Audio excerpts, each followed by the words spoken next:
Hello and welcome to DGA Live. My name is Tyler Brickley and I am joined by Team DGA member Benjamin Sorensen. Hello, Benjamin Hey, that's me. Sorensen.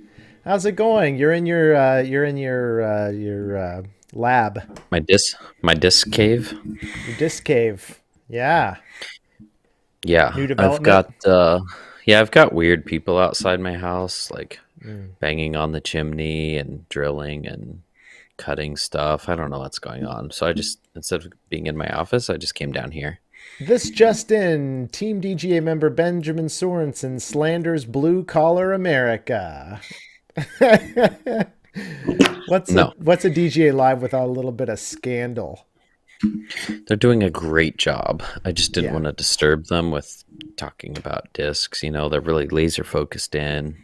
Distract them. If you're paying them by the hour, you don't want them like right outside your office window upstairs working on your chimney and like what wait, what did he say about did he say hurricane or pipeline? I can't Yeah, what this guy's talking about discs? Like that's a just thing? excuse me, sir, in your window. Yeah, they just haven't thrown a hurricane yet. So once they throw a hurricane, they would know. Three kinds of people in this world: people who've thrown hurricanes and people who can count.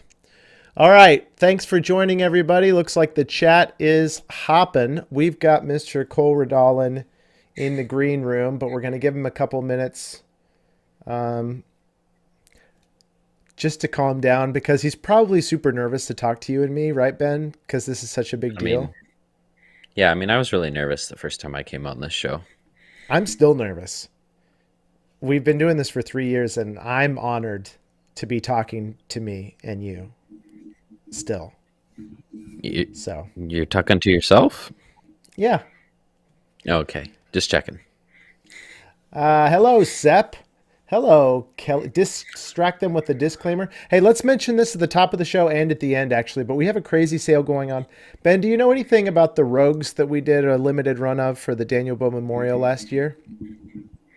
Yes, it's one of my favorite runs of Rogues. I knew it was, which is why I'm asking you about it. Can you tell the people about that Rogue? We have a limited time sale happening on them right now on discgolf.com. I almost pulled the trigger on some, but I It's got on your distracted. face. I know it is I'm on my. It's sorry. fine. It's fine. I'll put it on my face. On your 19.99 face. instead of 23.99. So crazy, incredible deal on one of the best bomber drivers in existence. Yeah, this run in particular had really medium stability, I would say, which is usually what I'm looking for in a Rogue. I want something that I can throw hard, it will fly straight, and then have a soft finish. And that's what I got out of these Debo Rogues. Well, they're on discgolf.com right now and Ben's face. So go check them out. Swirly, beautiful. Love that stamp too. I don't have a big arm like professional disc golfer Ben. Certainly, like neither one of us have compared to Mr. Cole Redalen, but I found them to be very, very workable. I'm guessing you could do just about whatever you wanted with this run. I mean, Yeah, maybe not a pure turnover. Like it would definitely come back to flat if I threw it on a lot of Annie, but I could throw it on Annie and get it to drift, drift, drift, and then come back to flat, which is a useful shot. yep, for sure. Well, without further ado, I think we're going to kick Ben out because you really haven't nailed the first 5 minutes of this live stream, Ben. I'm checking the numbers. We've only sold 17 rogues in the last 2 minutes, so I not mean, quite what we're looking for. Got to get those numbers up. Those are rookie numbers. I think we need to compare those numbers to the weeks when I'm not on the show. Mm. That's fair. All right, I'm going to talk to Mr. Cole for a few minutes, and then we'll bring Ben back on to help talk us through some AMA with the chat. Bye, Let's do Ben. it. Cole Redalen, welcome to Team DGA. Hello. Hello. Hey, I'll sell some more rogues for you. Oh, okay. Hang on, let me put it Yeah. on your face, and then. Oh wait, and then all right, go. Hey, rogues, rogues. try. Yeah. Have you thrown this run specifically or the Rogue at all? I have one. I haven't put it in the bag yet. From the way you guys were talking about it, it sounds like it goes pretty far. I haven't thrown it as much as I would have liked to, but it's hard to get out to a field when it's constantly 30 degrees and raining. So most of the time, my time trying out discs is on the course, and I just stick to most of the molds that I know so far. So I'll definitely branch into it a little bit soon. But no, I love the speed and the feel of it. I think it's a great like something a little bit slower than a Hurricane, a little bit more controllable maybe. So yeah, I'm excited to work them out for sure. This Rogue might be like your get it down at 325 feet away roller disc, like the crazy Oh yeah, long rollers that I've seen you throw. I could definitely see it being that for you. I'm going to drop the link in the chats here. So guys, when you buy these limited edition Rogues, would you please put either Cole or Ben in the notes? Okay. And then whoever cool. sells more will invite back. Well, Let's see, where's the comment? There you go. All right. Now it's on Facebook and YouTube. Cole, I am so excited personally, just as a fan, to watch you throw DGA. So I want to start with that. I've okay. watched some coverage of you playing, and holy cow, man, you have all of it. Thank you. Yeah, Yeah, I respond mean, to that. I dare you. Like I just, it's too I'm just much. waiting for my yeah, invite me in. I don't know.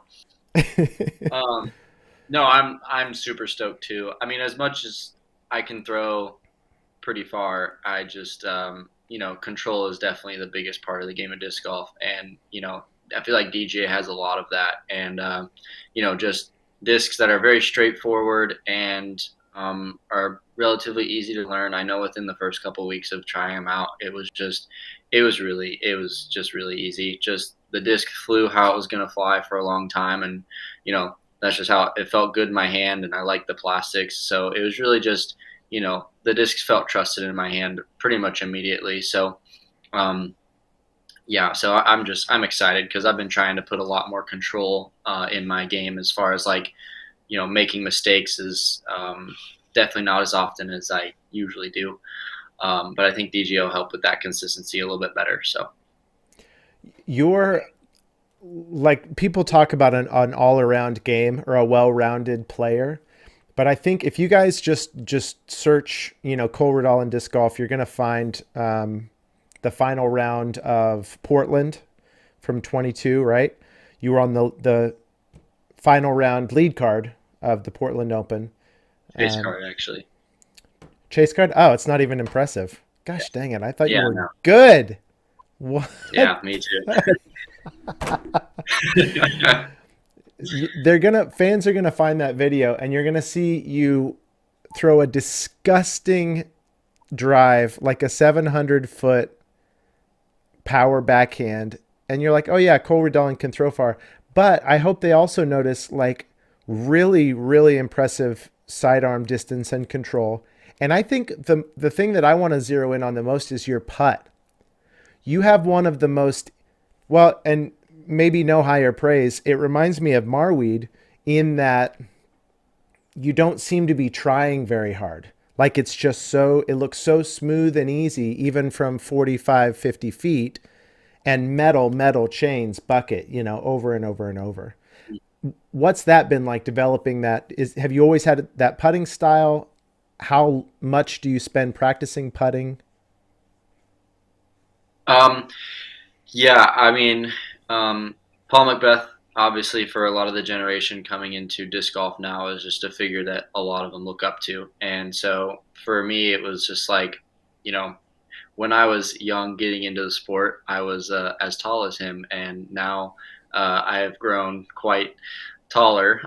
But, it was big for me to try to mimic what he did. And so for me, it kind of started as just trying to mimic what he was doing, and It wasn't until a few years ago that I really started, or probably just actually the beginning of last year, that I started honing in a little bit more intentionally on the speed of putting and how important that is. But um, for a while, yeah, I was a very fast putter. I would bring that putter down to my hip and I'd just flick it with my wrist and it would just zoom right at the basket. And that's really what I was known for. I was known for being a really good putter in Oregon, but I was also known for having the most spit outs in Oregon, as well as just a fearless, just wing it at the basket.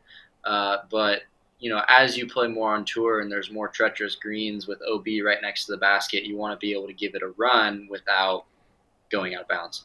So yeah, I guess for a very long time, long part of my career, it's been a lot of fast-paced spinner putting, primarily with the Luna putter.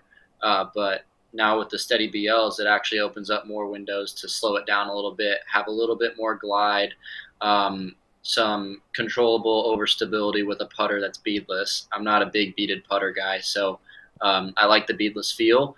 And with the stone plastic, it just comes out of my hand really clean. So the steady BL is definitely what I think I'll be leaning on the green this year. But right now, currently this offseason, I've been really working hard to slow it down while also keeping that spin and speed coming out of my hand, that Paul is really good at. So regardless of how tall I am and how different our bodies may appear, there's some things that he does that are really important, as far as pacing and speed and spin. So I definitely work, I feel like, more to perfect my mechanics rather than to put like repetition on something that isn't right. So I want to perfect mechanics before I put repetition into it. So that being said, I don't really do a ton of repetition work. I just make sure that what I'm doing is exactly what I need to be doing. Um, and so once I know that, then the repetition will come with it. So That's fast. I mean, you know so much about the game, which makes sense because you're how old? You're 37, right? minus 19 years. Okay. Oh, so you're 18. So, Yes. but let's go back before we start taking questions from the chat. Let's go back to when you discovered disc golf, and even if you want to dip into some of your other athletic background, because obviously your hand-eye coordination, your just overall athleticism is apparent. So what's been your athletic, so you did weightlifting, and then No. what Yeah. sports and competing been like for you growing up? Yeah. I mean, neither of my parents were really athletes. My dad was into music, and my mom was wanting to become an architect. So there was just a lot of things not in the sports world for our family. But I feel like I'm kind of one of the first people to really uh, hone in on that side of life. So yeah, from young age, I loved soccer. Soccer was huge. I played soccer and baseball. As a little kid, I remember scoring my very first goal playing soccer, and I broke down in tears walking to my dad and gave him a hug because everybody was cheering for me, and I'm just like, Right why? then, No, like game on, you scored, but you walked off to hug your dad. oh yeah, and I was bawling. I was That's, I was that's absolutely amazing. crying. It was so That's funny. epic. Yeah. So yeah, I played soccer for a very long time. I spent the first 9 years of my life in South Carolina, Columbia area, and I didn't know disc golf then. And I actually played baseball during that time as well. And this is all when I'm uh, under 10 years old. Just little league Um, yeah, things. little league, Yeah. yeah, little league stuff, soccer, baseball, all that. And then we moved to Oregon in 2012, and I continued playing soccer for I think a few years. And oh, sorry, yeah, my mom put down a comment. Yeah, she actually played volleyball. So yeah, I don't know. I guess Karen, I don't know. Cole said his parents were zero athletic, no athletic background at all. I oh, think that was no. the quote. Oh gosh, don't make this worse than it already is, Good luck Tyler. at All right. dinner. Yeah. Yeah. Yeah. So, moved to Oregon in 2012. I kept playing soccer and basketball. Oh shoot, yeah, I've been playing basketball um, since I was little too. I loved basketball probably more than anything else, but I never really played on a team. I actually played for Upward, which is like this. It's a it's kind of a big thing, but um, yeah. So I actually played soccer, baseball, and basketball all at the same time at some point, or just like once they were once the seasons were going. So yeah, I played all three of those sports a lot. I did track and field. I did swimming. I did tennis for a little bit. I was just all over the place. I stayed away from football. No football for me. Absolutely not.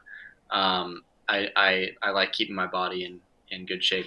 So yeah, I moved to Oregon and I kept playing soccer and basketball. I kind of let baseball go pretty early on, and then I was too scared. Once it actually, I played baseball until I had other kids pitch at me. Once I got out of coach's pitch, I'm like, no, I don't trust the other kids throwing the ball in my direction. So I was like, play I out feel for the rest of vulnerable it. now.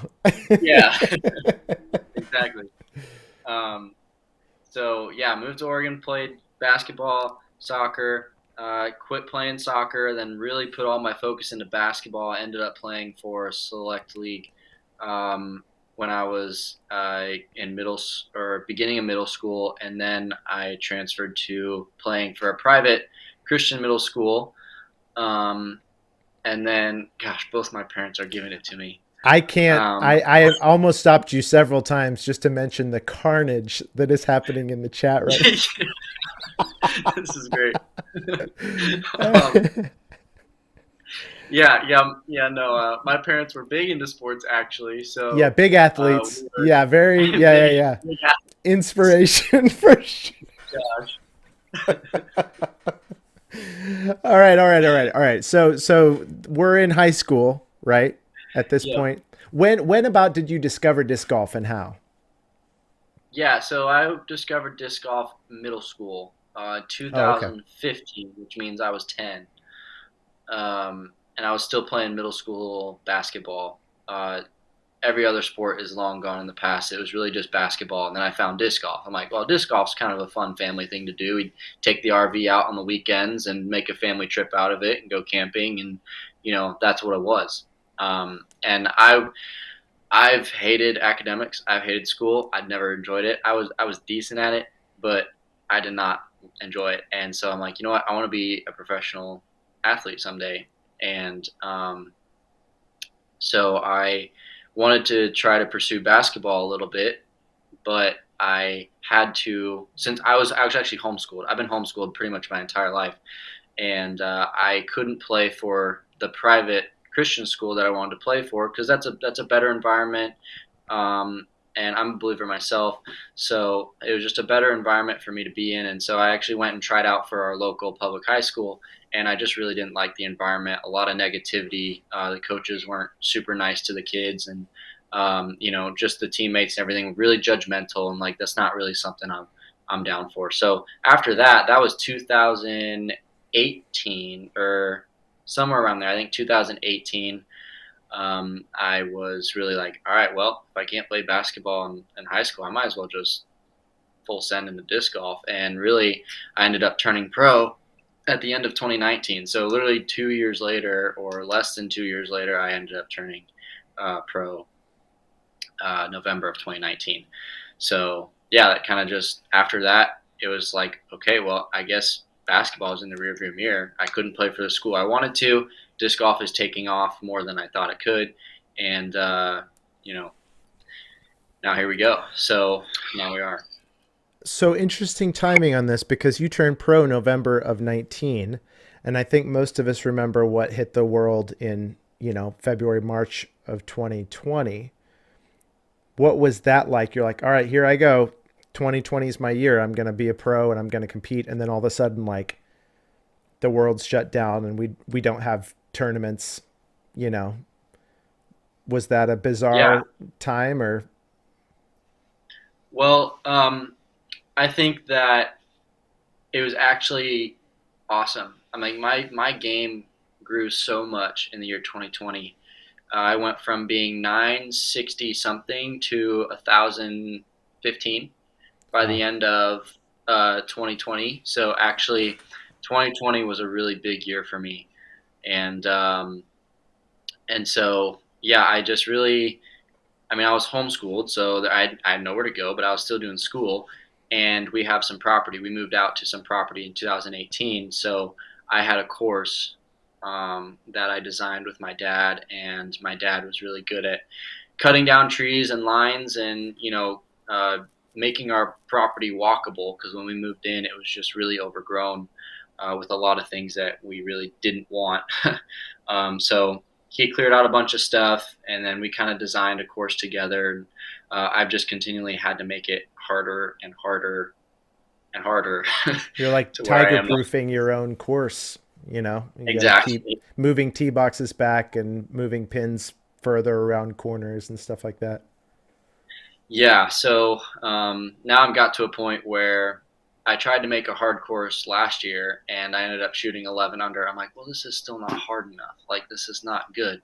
So now I finally made one about November, a few months ago, and my course record right now is 3 under. So I'm really happy with that, and just being able to play that, I'm throwing full drivers out there, and I got some cool par fours. It's really heavily wooded, our property, so I get a lot of technical shots throwing uphill, downhill. It's definitely elevated, and I also want fairness. Like, I want to make sure I'm not just throwing through a wall of trees blindly. So definitely proud of the work my dad has put into this place. Very thankful to have him in my life to kind of help me and support me through all this, and especially my mom too. She helped a lot with tour and planning, and driving me to tournaments, driving me to everything. So my parents, like, I definitely wouldn't be where I am without them, which is just so amazing. But yeah, I just had my course at my house, and 2020 was almost a blessing with COVID, where there wasn't a lot of pressure to go out and do a bunch of stuff. It was just stay home, practice, get school done, and hang out with friends, do what we needed to do. So, yep. So then 21 and 22, can you briefly take us through the last couple years of you? Were you touring both of those years? Yes. So at the end of 2020, I think my rating was 1010. And then I played my first pro tour was Vegas in 2021. Um, I ended up making the cut after the third round, and I finished in 28th. 28th. I think I finished Your in 28th. first your first pro tour appearance, you made not only made the cut but also top 30. Yeah, I made the cut in top 30, and I was like, whoa. Wow, these guys uh, suck. Is that what I know, right? your Pretty takeaway was? much. Yeah, exactly. I mean, I played really well, really well. I was proud of how I played, but I did not expect it. That's for sure.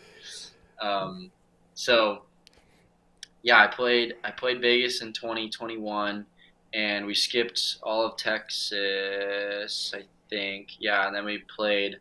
Um, I played Ledgestone. I played Portland Open. I played. Gosh, I didn't play a whole lot. Like, I think I only played like 10 events, but we were traveling. I went to GMC, MVP, Worlds, USDGC. Um, so I made my rounds, and I went out, and that was all my mom. We would fly to the tournaments. My grandma lives in Missouri. We'd borrow her car and drive to other ones. I played Idlewild too. So yeah, I definitely made my rounds to a lot of tournaments. In 2021, I was sponsored by Discraft, and so I wasn't really. It was one of those get your foot in the door year. Is where like you sign that really small deal that's like, you know so everybody can see who you are. You got a brand on your back, like that kind of a thing, and just really sticking my foot in the door and being like, I'm here. And thankfully, I had that blowout performance at Ledgestone in 2021, which was a seventh place I was finish. going to say 7. We were top 10 at Ledgestone in 21. Yeah, top 10 at Ledgestone is seventh, and um, So I think that was the first year of Northwoods Black. So once I really navigated that course well and played that better than most, it felt really good. Like, okay, like your decision making, you got the IQ to play this game. Like, so really that was kind of just like, wow, this is turning into something a lot bigger than I think any of us could have imagined. I know my parents were pretty set on me going to college and finding something other than disc golf. But as new doors continued to open, it just quickly became just like, yeah, we need to start investing in this more. So that kind of leads us into the off season of 2021, and then uh, yes, off season of 2021. Sorry, my parents need to stop commenting I'm because they're looking up very. that video Oh, right now, God, are you by the kidding way. me? This is awful. Oh my goodness. Okay. Well, I guess okay. Anyway, off season of 2021. We're looking around, and I just can't. I gotta stop. Hold on one second. I'm gonna just You're drop not that. pulling it up. No, no, no. I would never. I would never, Cole. I Okay. would never. I am dropping a link in the chat. All right, everybody, you can go check that out in a minute. But please pay attention to Cole for now. Dude, what? Amazing. No way. This is like 6 years ago. All right. Incredible. Yeah, yeah, Andrew, come on. Come on. We're trying to interview. This is a professional athlete moment. Don't pull up the scrapbook. But I am going to watch that video in a second. Off season 2021. Yes, off season 2021. At USTGC. The fact that I qualified for USTGC, I was also super huge. I was just like, wow, I qualified for USTGC in my first year on tour, partially on tour, and that kind of um, led into more eyes on me, more people willing to maybe take a step to help tour a little bit, and you know, I ended up signing a deal with EV7 and Infinite Discs going into that off season, and that was cool. We kind of two companies collab, helped me out, and so yeah, I went through 2022 um, and made ends meet. I took my mom's car out, and you're kidding me right now. That's You I'm take really sorry. No idea that the that was just gonna throw that thumbnail up like that. Okay, all right. all right. So, gosh, dude, I can't even. I didn't know this was gonna happen. But you're with Infinite. You're throwing the EV7 putter line, and you're throwing kind of open bag, Yep. or yeah, Yep. open bag, right, for 22. Yeah. So I'm throwing an open bag in 2022, and going halfway through the season. Well, I mean, I toured in my mom's car for the first half of the season, and then I ended up driving it home after Jonesboro, and we ended up skipping DDO, and thank goodness that was a blessing because of how bad the wind was out there.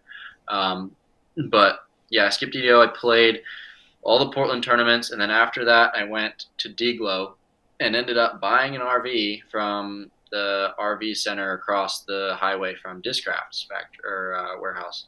So bought an RV, and we're like, well, what a perfect time to learn an RV. You got half a season, you got your mom with you, and so you kind of use this second half of the season to help learn how to manage this thing. As a 17-year-old, it's kind of freaky thinking that you're going to be all on your own next year, and kind of making that jump. But you know what? I'm like, you know what? I got a good support system around me. I got good people around me. The disc golf community is amazing, and I felt confident in my abilities to do it. So, graduated high school the day before I left for DGLO last year. Um, Turned in my books to my mom. I kind of did it throughout the summer just so I could get it done. Um, so bought the RV, learned how to use the RV for the entire rest of last season, and that's that brings us to the off season of 2022 where you guys kind of stepped in. So yeah, it's been quite the journey, but I'm very happy with when I got my foot in the door in 2021. when those tour standards were a little bit lower. So I was able to just kind of sign up for tournaments and continue to play them and build my name that way. Then, I know it's a lot more difficult for other people who have been waiting, working their job, trying to quit their job so they can be able to tour, and then they actually can't play the tour events. So, it's just a big hassle for a lot of people who are wanting to get on tour now, which I think is good. I think it should continue to get a little bit more difficult, maybe a little bit higher standard for play to play tour events. But, I definitely think that with my skill level back then, it was good that I got my foot in the door when I did, and put up some of the finishes that I did, so I could be in the situation that I am. So very thankful where I am. Oh, also, my mom kind of pointed out that I did shoot like the day after we picked up the RV at Deglow. I ended up shooting a course record at Toboggan the very next day. So that's crazy. Yeah, the game was feeling really good then, and I was just ready to finish the year out strong. But the biggest thing last year was I was dealing with a lot of putting struggles. If you looked at my UDisc stats, I was actually 10th over the entire year for greens in regulation. And so I was getting to the green better than most of the tour, but I could not put the dang disc in the basket. So that is something that has been huge for me as far as pacing my putter, slowing it down, controlling my angles, and making sure that my release is consistent as possible. Because I feel like, when I'm using a lot of my wrist, I could go on and on about this stuff, but I'm just keep it short and sweet. If I use my wrist a lot when I putt, there's a lot of movement for air to miss left and right like that. So what I've been really trying to focus on is keeping my wrist straight and trying to pop the disc with my fingers so that it's a little bit more of a just direct pop at the basket rather than I have to swing and open my wrist at the right time. So that's been my biggest focus this off season, is making sure we can lock in that putt as consistent as possible so that, when those pressured moments mount up, it's able to just be like, all right, well, just make sure you point those fingers right at the basket. That disc will pop right into it. So, yeah, I feel like my putting's got a million times better. And since that, I've been absolutely on fire the last couple of months. Last couple weeks ago, my first rated round of the year, I shot a 14 under at this C tier for the Eagles Wings Disc Golf Conference in Florida, and I think it was like a 1054, something like that. But that's what I'm just saying. Like the DGA discs just feel really comfortable right now. And one, I putted with probably.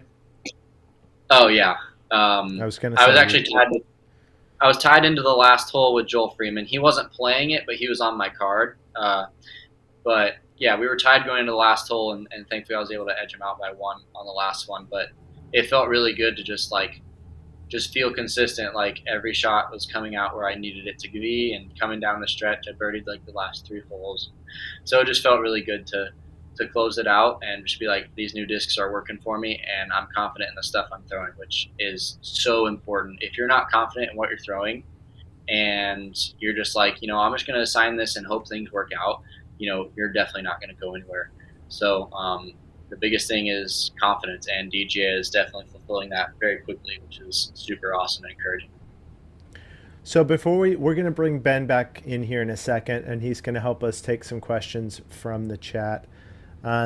Last thing from me though, was there a driving factor, when deciding to leave the open bag model and sign back up with a sponsor? What was it about DGA, that made you say yes, or was there any one thing that you can think of? Yeah, I mean, obviously there was no hard feelings with Infinite at all. For me personally, I'm young, aspiring athlete, trying to make the most out of disc golf as possible. And, the thing with the open bag is it's a business. And, people like Eric Oakley, who have all of these signature discs and, all of these things that he's putting his name on, there's a lot of people to keep talking to, a lot of things to keep up with, a lot of emails to answer, a lot of things, making sure things are on time. So there's just a lot of business with the open bag, and it's such an awesome opportunity to be able to throw any disc in the game because there's so many good discs out there. But what really stood out to me about DGA is one, they're just excitement to work with me, and also it just felt good. Like I could be on their team, and I could just go out and play. I can go out and be the best that I can be with discs that I knew I could feel confident with, and regardless of whether that was open bag or not, I just felt ready. So as awesome as the open bag was, for me to just be able to kind of go out there and play and do my thing was just really a really nice opportunity in my mind. So yeah. Well, thank you for answering all of those questions. Luckily, I've got about maybe 100,000 more for the next part of the show. Ben, Cole, Ben. Ben, What's up, Cole? Welcome to the team. thank you. Ben's been historically the fourth or fifth best putter on our team, right behind me.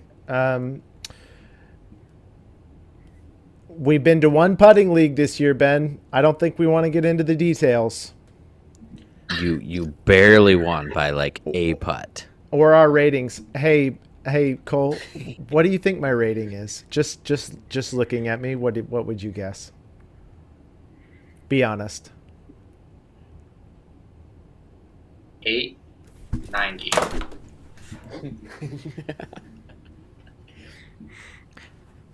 Tyler's actually you played what, one tournament and you're 952 Sorry, I rated? thought for a second it sounded like you said Wow. 8. It's 956, you jerk. I thought that 8 was the first number you said. Did you say the call cut out when you said the 9?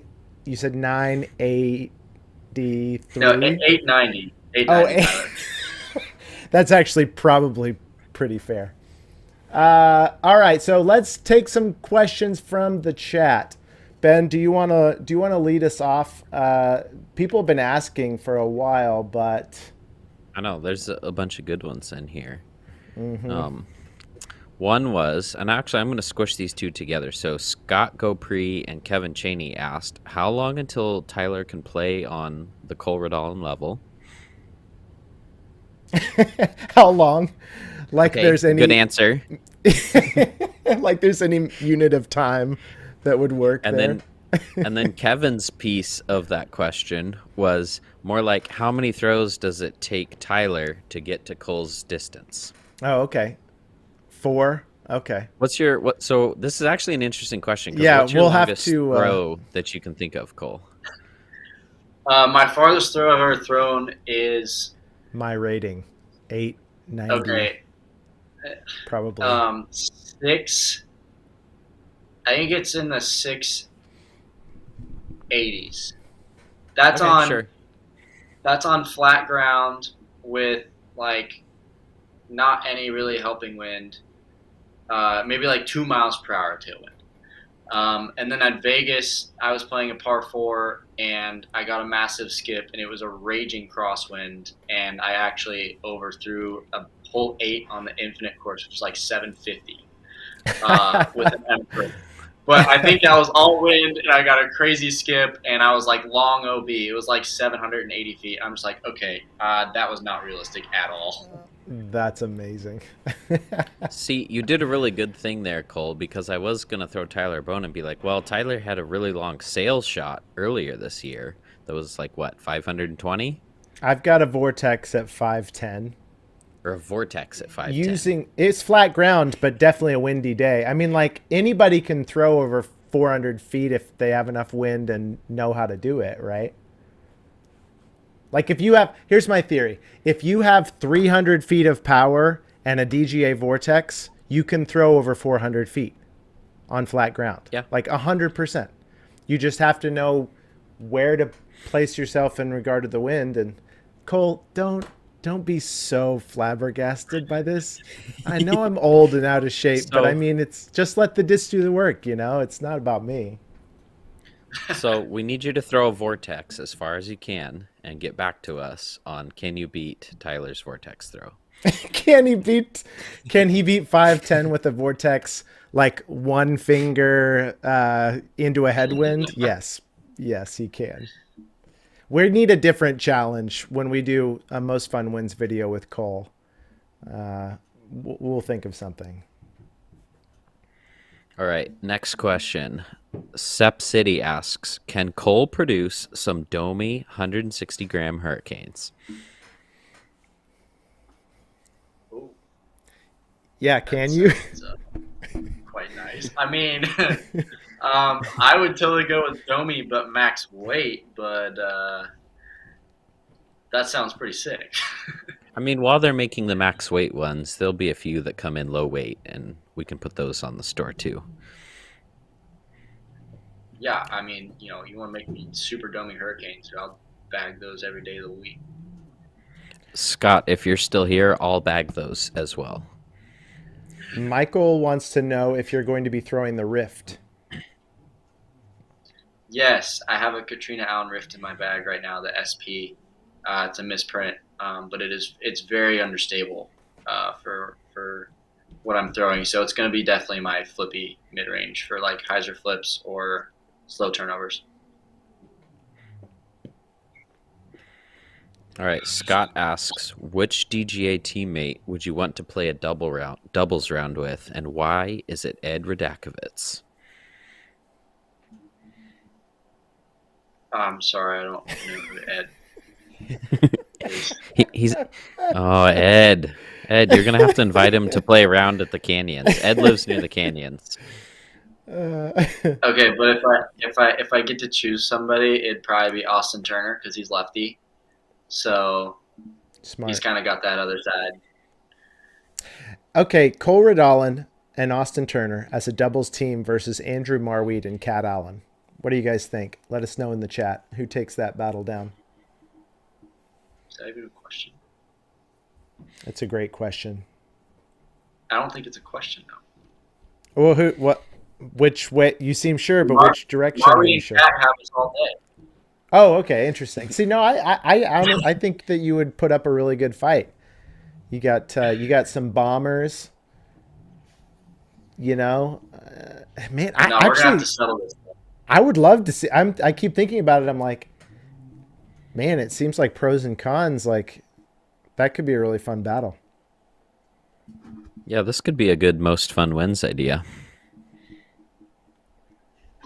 And me, and Hannum, and Ben. Oh And boy. me and Allie. Oh yeah, Ellie. Oh, we could do. Yeah. We got to figure out when we'll all be together. That could be a really fun Team DGA battle. Hey, Chris, welcome. Poor Ed. Ed's like our star player, by the way, Cole. You're gonna have to look him up. He's Okay. top of the team.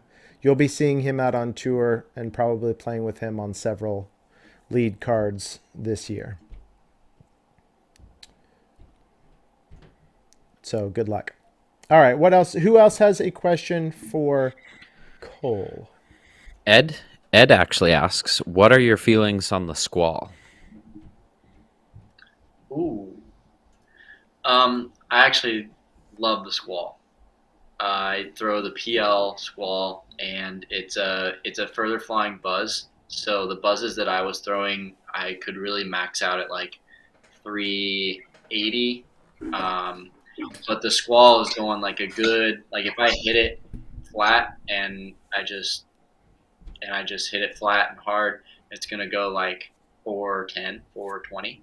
So it's actually that super nice 6 speed, just a little bit faster than a buzz. If you ever thrown the zombie from Discraft, it's probably similar to that. But it's better because it's a little bit more overstable. So I definitely like the stability to it. It's not really going to fade out on me, but it's also not really going to turn too much. It's definitely it just feels like a buzz, super controllable that I can throw a lot further. So love the squall. On Facebook, Scott Dimmig asks if you are planning on being around for Masters Cup. No, I haven't really thought about that, but I don't think so. I think after OTB, I'm heading straight home just to have an extra week at home since after OTB is the Portland swing. I definitely want to be home as much as possible during that time. So I've never played the Masters Cup, but I've played Daylaw. So I will probably be playing Daylaw on my way down to Vegas a little bit. But yeah, Would it change anything for you to know that DGA just got the Masters Cup as the title sponsor last week, and I will be there, and maybe Ben? Those might not Uh, actually both be supporting factors. Like you're like, oh, I was kind of excited when DGA was the title sponsor, but if you'll be there, yeah, I don't know anymore. I will. I'll have to. I'll have to revisit the schedule. yeah, get back to you. Think it over and get back to it. Just cancel Portland, and you can spend some extra time in at DGA HQ with us playing the Masters Cup. I'm not great at reading body language, but you seem super excited about by the idea. In your dreams, Tyler. Sorry, I'm not skipping my home state's flagship event. No way. Oh, okay, okay. I read that wrong. You seemed really like you loved the idea. Hey, I love DGA. Don't get me wrong. Yeah, and Stan Pratt's there. You know Stan Pratt, obviously. Oh, great question, Chris. Are you going to throw SP torrents? And follow-up question from all of us, the whole world. What do you think of the torrent in general? So, I actually have not thrown a 13 speed for a long time. I 14. I definitely yes, that's what I'm getting at is Yeah. like the third. I haven't thrown a 13 in a long time, and so a 14 just fitting in my hand the way I want it to is just kind of a thought that I don't really have. My primary reasons for not really throwing the torrent would be the rim size and the controllability. So I feel like with my distance and my power, I can throw the hurricane and hypercane far enough to hit any landing zone on tour that I need to. And that torrent, that extra little bit of distance, is something I don't necessarily need to have. If anything, I do want in the bag in case there's like a good road in the hole. I can let a little bit, but a lot of the times, um, a lot of the tour courses now require a lot of precision and accuracy off the tee pad, no matter how far you throw the disc. So I want to make sure that with the hurricanes and the hurricanes, I can do as much as possible because OB is definitely something that has acted like a girlfriend to me. So What about as a sidearm disc? that is up in the air. I have two PL ones right now. I guess maybe I'd like to see some SP ones in my hand, maybe ones with a little bit more dome to them. I have some kind of flatter PL ones, so I'm a little bit nervous to really throw those because they might be a little flippier than I'm looking for. But if I got some like domier ones in the SP or even still the PL just to flick or just to really unleash on, I think it'd be a little bit more appealing to try out. But I guess I've just been really nervous to throw 13s and 14s in general. So regardless of how those discs feel in my hand, it's just like if I don't need it, why would I throw it? So. Okay, I think we'll interview you again in like 6 to 8 months, and we'll see how many torrents are in your bag. Yeah. All right. Yeah, that was the wrong answer, Cole. I am sorry. Hear you. Thank you for playing. You are going home. Honesty over anything. All right. We actually have to close the stream now, so This is going so well. Oh man, I'm a big fan of the. I'm sort of a torrent propaganda artist over the last few years because I realized that it's a 14 speed and so many people. This is not the reason you're saying I don't throw 14 speeds. I'm hearing like you don't need the extra distance and you want the extra control. Totally makes sense. Yes. There's nothing wrong with the torrent. Nothing wrong with it, folks. A lot of people sleep on the torrent because they think they can't throw it because it's a 14 speed. They say, "Oh, 14 speed. I've got a 9 speed arm. I don't need to be messing with a 14 speed disc." And I'm like, it's more accessible, I think, than even the Hurricane. Like it's so throwable for almost any arm speed. And it's so great for that stock hyzer shot for most disc golfers. You want to throw a safe hyzer, but get 50 feet farther than, your Hurricane by default. That's all I'm saying. I will say this. Um, the way I throw is very spinny. The way I throw the disc is just very much explosive with my hips and shoulders rotationally. I definitely try to throw from my stomach rather than kind of more up top like some other players do. So I get a lot more spin on my shots than other players. I might not throw as fast as other players. I know my friend Ty throws like 7 or 8 miles an hour faster than me. But if I get a better line, it's probably going to go further than him just because I can hit the speed and angles just a little bit easier. The spin, sorry, the spin and the angles a little bit better. So for me, it's like even like some of the most overstable discs are actually going to fly a little straighter for me because of the spin rate that I have on it. So like even if I really found a good torrent, I'm like nervous. It's like, oh, it might not be as stable as I need it to be. But regardless, the disc is definitely, it just depends on who you are. Really, I mean, I don't feel like there's a right or wrong answer for it. It's just like, who are you and what does it do for you? But for me, that would probably be the biggest thing that I'm worried about is the spin rate that I have on faster discs, just make them fly a little straighter or flippier in general. So, yeah. Well said. Joanne on Facebook asks, who is Cole's role model on and off the course? Role model. I will say my number one person I look up to in life is Christ. I'm a believer. I'm Christian. That's a big part of my life, and so just making sure in everything that I do, I'm just looking towards Him and what my goals are for the future, and making sure that's in line with how He wants me to be spending my life and influencing the world around me. So that's my number one role model is my beliefs in Jesus, and so yeah, and then I love my parents so much. They have done so much for me. So really, they're my safe place and where I come home.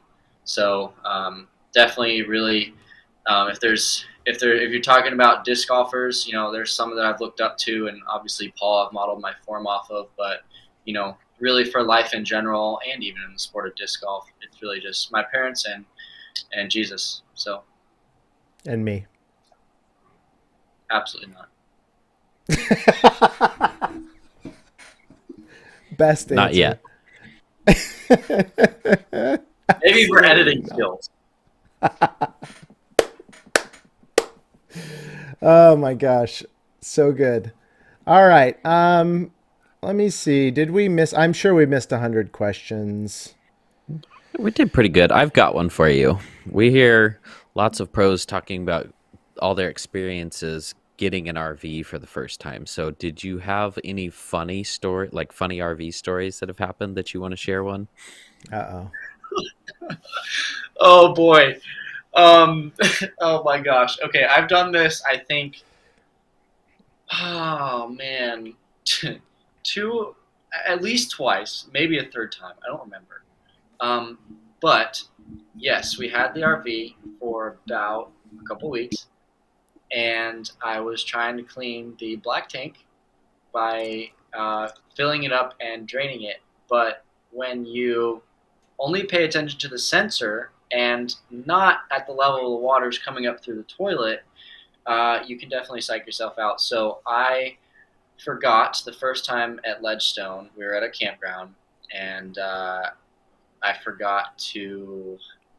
I think I just forgot that I turned on the water to fill up the black tank, and I just went and sat down. I was scrolling on my phone, and then I heard something coming from the bathroom, and the toilet was overflowing with Okay, you sewage weren't sitting water. on the toilet. I assumed you were saying you were sitting on the toilet on your phone. No. So you're just like sitting in the other part of the RV, and all of a sudden the toilet Yeah. starts overflowing. Yeah, I'm sitting in the dinette, and the toilet starts overflowing with sewage water. No. And so now it's leaking all into the RV. The floor is totally flooded into the chassis itself. So now I'm running outside, turning off the water, opening up the black tank, and then as soon as I do that, the oh gosh, the septic hose that goes into the ground came out of the ground. So now you have sewage water coming out of the tank No. ground.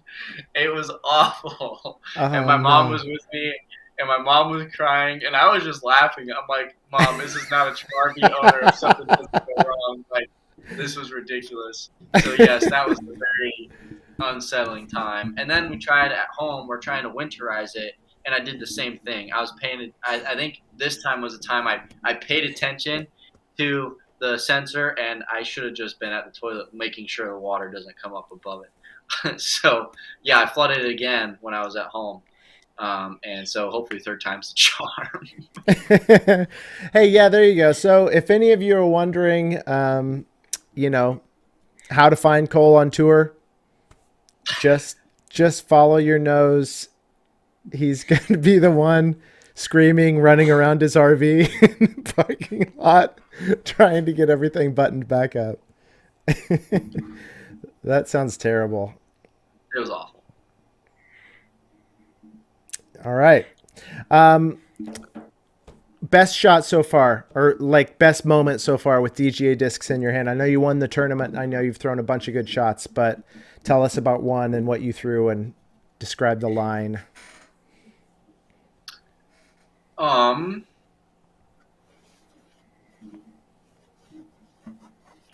I promise I've thrown a lot of really cool shots. I just, um, You played this afternoon on your home I did. course. Any good moments? I did. I don't have any aces with it yet, sadly. Um, but if there's one shot that I've thrown that was super cool, it's probably I threw. There's at the course that I played for the little C tier. There's a course or not. Oh my goodness, there's a hole. I think it's hole 16 and it's par four, but it's only like 455.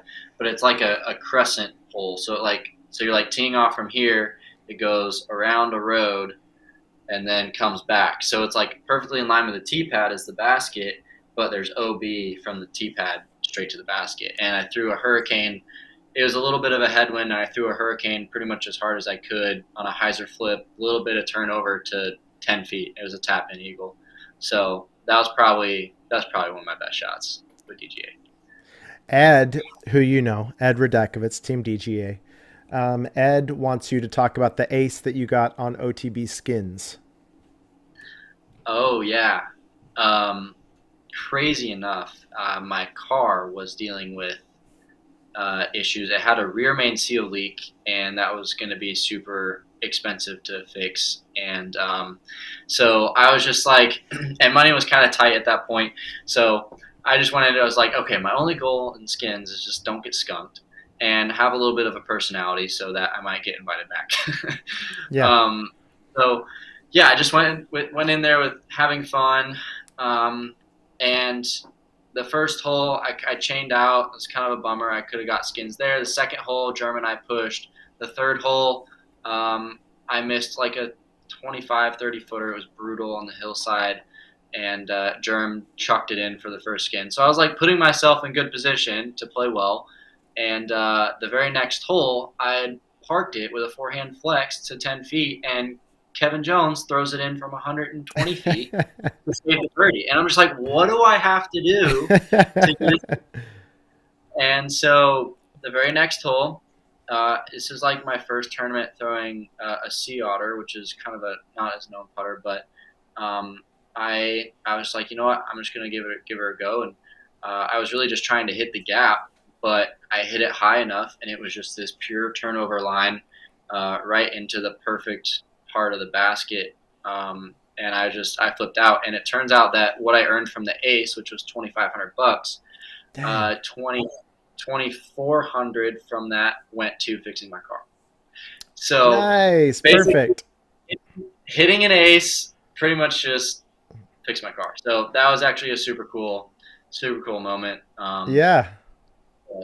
Yeah. Oh, we got a link to that one too. That's incredible. That's amazing. Yep. Perfect timing on that. Cole, thank you so much. I'll let you say your goodbyes to our fans. I have enjoyed getting to know you a little bit better, but I know everybody else has as well. If you wanna sign it off, Ben and I will close out the show. Yeah, I mean, man, I'm just super excited for this year. I'm excited for what DGA is going to do on the course this year with so many awesome, good signing players, both Austins, and I think it's going to be a good year for the team.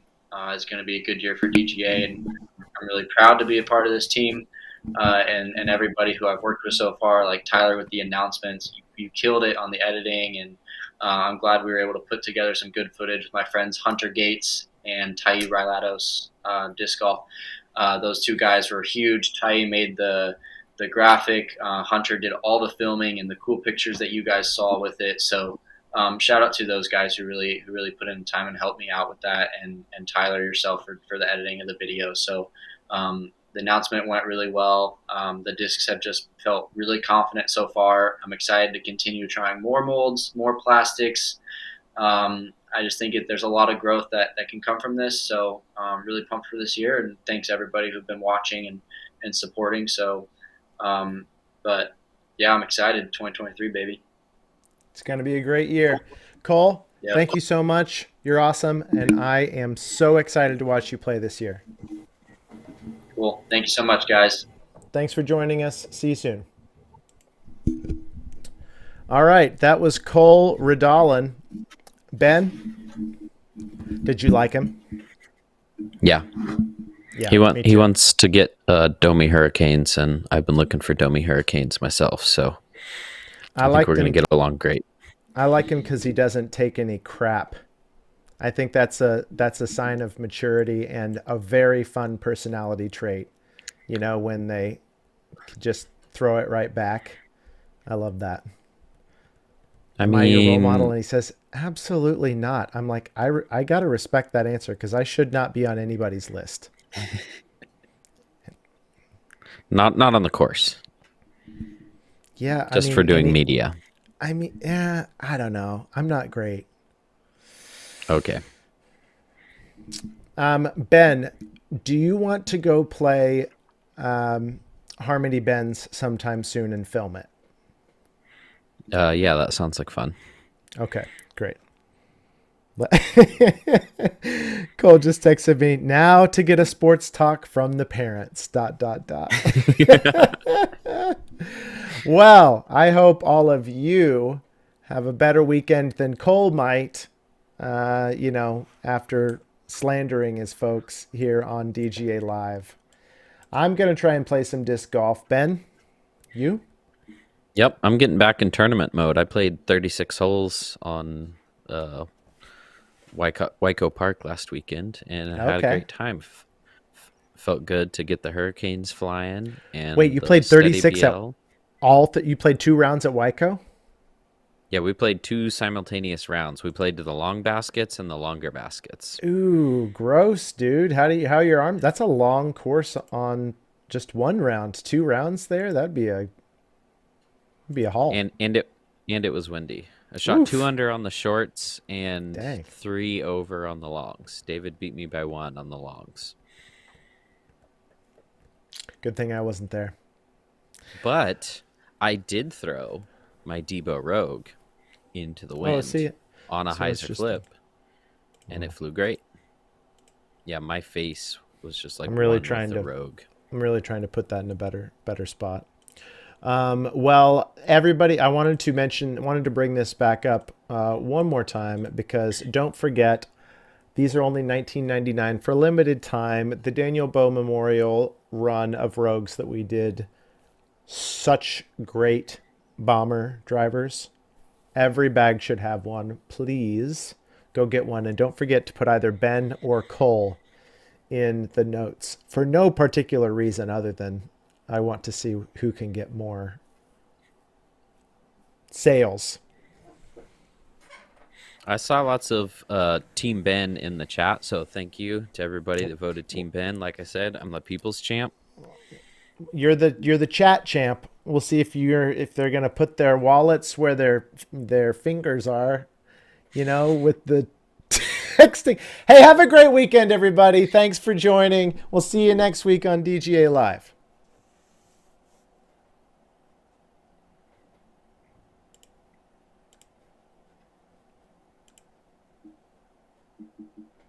Perfect.